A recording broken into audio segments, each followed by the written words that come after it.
जय हिंद। नमस्कार। आप सभी बंधुओं का स्वागत है हमारे यूट्यूब चैनल एक छोटा सा प्रयास अच्छा करने की में। मैं शंभुनाथ महतो आप सभी का स्वागत करता हूं, अभिनंदन करता हूं। आज हम चर्चा करने वाले हैं राजकर्मी बनने के बाद जब विशिष्ट शिक्षक बन जाएंगे तब नियोजित शिक्षकों का वेतन कितना होगा। आज चर्चा करने का विषय यही है। तो जैसे कुछ मूल वेतन लिखा गया है। बेसिक पे इन जनवरी 2024 में मूल वेतन कितना है उसके अनुसार जब राजकर्मी बन जाएंगे तब मूल वेतन कितना हो जाएगा उसके अनुसार निकालने का हम प्रयास करेंगे कि कितना लाभ हो रहा है, कितना वेतन बनेगा, कहाँ पर कटौती हो रही है, एनपीएस में कटौती कितना हो रही है और सरकार द्वारा कितना वेतन एनपीएस मद में जमा किया जा रहा है, इस पर चर्चा करेंगे। इससे पहले आप सभी बंधुओं से एक छोटा सा आग्रह है कि यदि आप हमारे चैनल पर नए हैं तो हमारे चैनल को सब्सक्राइब कीजिए और हाँ, वो घंटा एक बार जरूर दबाएं। तो चलिए शुरू करते हैं। ऐसे नियोजित शिक्षक जिनका मूल वेतन जनवरी 2024 में 24,710 है, जब राजकर्मी बन जाएंगे तब उनका मूल वेतन 25,000 हो जाएगा। हम पे प्रोटेक्शन की बात चर्चा किए हैं एक वीडियो में। यदि आपने नहीं देखा होगा तो डिस्क्रिप्शन बॉक्स में उसका लिंक दे रहे हैं, आप जा करके वो वीडियो को अवश्य देख लीजिएगा। क्योंकि बिहार विशिष्ट शिक्षक नियमावली में पे प्रोटेक्शन देने का जिक्र किया गया है।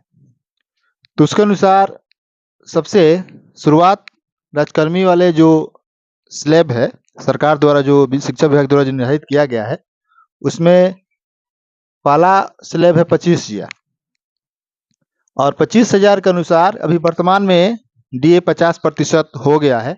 उसके अनुसार 25,000 का डीए का 50% डीए हो जा रहा है 12,500 और हम चर्चा 4% एचआरए पर ही कर रहे हैं, क्योंकि अभी ज़्यादातर ग्रामीण क्षेत्रों में ही विद्यालय स्थित है। शहरी क्षेत्रों में इस होने पर 6%, 8%, 16% का लाभ मिलता है, लेकिन ज़्यादातर 4% का ही लाभ मिलता है। इसलिए 4% के आधार पर ही गणना तैयार किया गया है। तो 4% के आधार पर 25,000 मूल वेतन का हो जाता है 1,000 रुपये और मेडिकल का लाभ मिलता है 1,000 रुपये। इस तरह से इन सभी को जोड़ने पर हो रहा है 37,000 रुपये हो रहा है। 37,500 सॉरी 37,500 हो रहा है।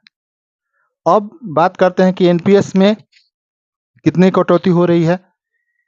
तो ये देखिए ध्यान से, बेसिक पे और डीए को जोड़ करके आपका 10% कटेगा, तो हो रहा है कुल 37,500।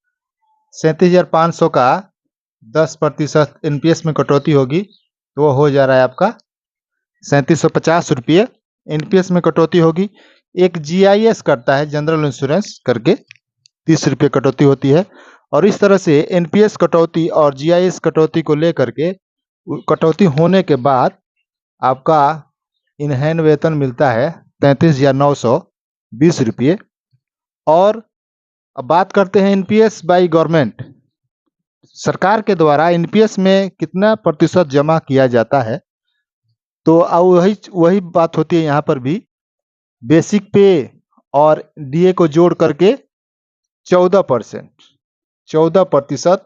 सरकार द्वारा जमा किया जाता है। इस तरह से कुल हो जाता है उसका 14% 5,250 रुपये। और इस तरह से लाभ कितना हो रहा है राजकर्मी बनने पर, लगभग 9,030 रुपये का लाभ हो रहा है। क्योंकि एनपीएस में भी जमा हो रहा है और सरकार द्वारा अंशदान भी दिया जा रहा है और 30 रुपये इसको जोड़ करके कुल 9,030 रुपये का लाभ हो रहा है। और बात कर लेते हैं 25,450 जिनका बेसिक पे जनवरी 2024 में है और राजकर्मी बन जाएंगे तो उनका हो जाएगा 25,750, डीए हो जाएगा 50% 12,875, एचआरए 1,030 रुपये, मेडिकल 1,000 रुपये और उनका कुल वेतन बनता है 40,655 रुपये बनेगा। और एनपीएस में कटौती होगी 3,862 रुपये, 30 रुपये जीआईएस में कटौती होगी और इस तरह से उन्हें कटौती होने के पश्चात उन्हें मिलेगा 36,763 रुपये और एनपीएस में जमा किया जाएगा अंशदान सरकार द्वारा 5,407 रुपये। इस तरह से उन्हें 9,299 रुपये का लाभ हो रहा है। बात करते हैं ऐसे नियोजित शिक्षक जिनका मूल वेतन जनवरी 2024 में 26,210 रुपये है। राजकर्मी बनने के बाद उनका मूल वेतन हो जाएगा 26,520 रुपये। उसके बाद 26,520 का डीए 13,125, एचआरए 1,061 रुपये, मेडिकल 1,000 रुपये और इस तरह से उनका कुल वेतन बनता है 41,706 रुपये। एनपीएस में जमा होगा 39,64 रुपये, जीआईएस में 30 रुपये और इस तरह से उनको मिलेगा 37,712 रुपये और सरकार जमा करेगी 5,550 रुपये। इससे कुल लाभ हो रहा है 9,544 रुपये। बात करते हैं ऐसे नियोजित शिक्षक जिनका जनवरी में मूल वेतन 27,010 रुपये है। जब राजकर्मी बन जाएंगे, सक्षमता परीक्षा पास करने के बाद विद्यालय में योगदान कर देंगे, तब उनको मूल वेतन हो जाएगा 27,320 रुपये और डीए 50% होगा 13,660 रुपये, एचआरए 4% के आधार पर 1,093 रुपये, मेडिकल 1,000 रुपये। इस तरह से उनका कुल वेतन बन रहा है 43,073 रुपये और एनपीएस में कटौती होगी 4,098 रुपये, 30 रुपये जीआईएस कटौती होगी और इस तरह से उनका कुल वेतन मिलेगा इन हैंड 38,945 रुपये और सरकार एनपीएस में जमा करेगा 5,737 रुपये और इस तरह से उनके लाभ हो रहा है 9,865 रुपये का। बात कर लेते हैं ऐसे जिनका मूल वेतन 27,820 है। जब वो राजकर्मी बनेंगे उनका मूल वेतन हो जाएगा 28,140 रुपये, डीए 50% के आधार पर 14,070 रुपये, एचआरए 4% के आधार पर 1,126 रुपये, मेडिकल 1,000 रुपये। इस तरह से उनका कुल वेतन बनेगा 44,336 रुपये।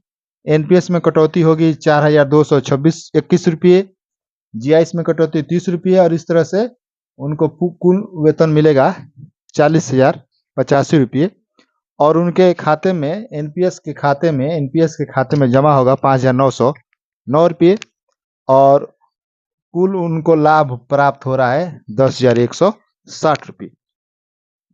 बात कर लेते हैं 28,660 रुपये वाले मूल वेतन वाले शिक्षकों की।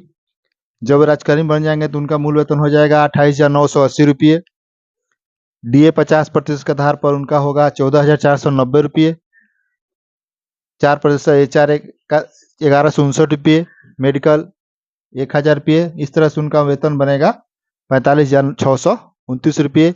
एनपीएस में कटौती होगी 43,47 रुपये, 30 रुपये जीआईएस कटौती होगी और कट छट करके उनको वेतन बनेगा मिलेगा 41,252 रुपये और एनपीएस में जमा होगा मूल वेतन और डीए का 14% 6,086 रुपये और इस तरह से उन्हें लाभ हो रहा है 10,433 रुपये का।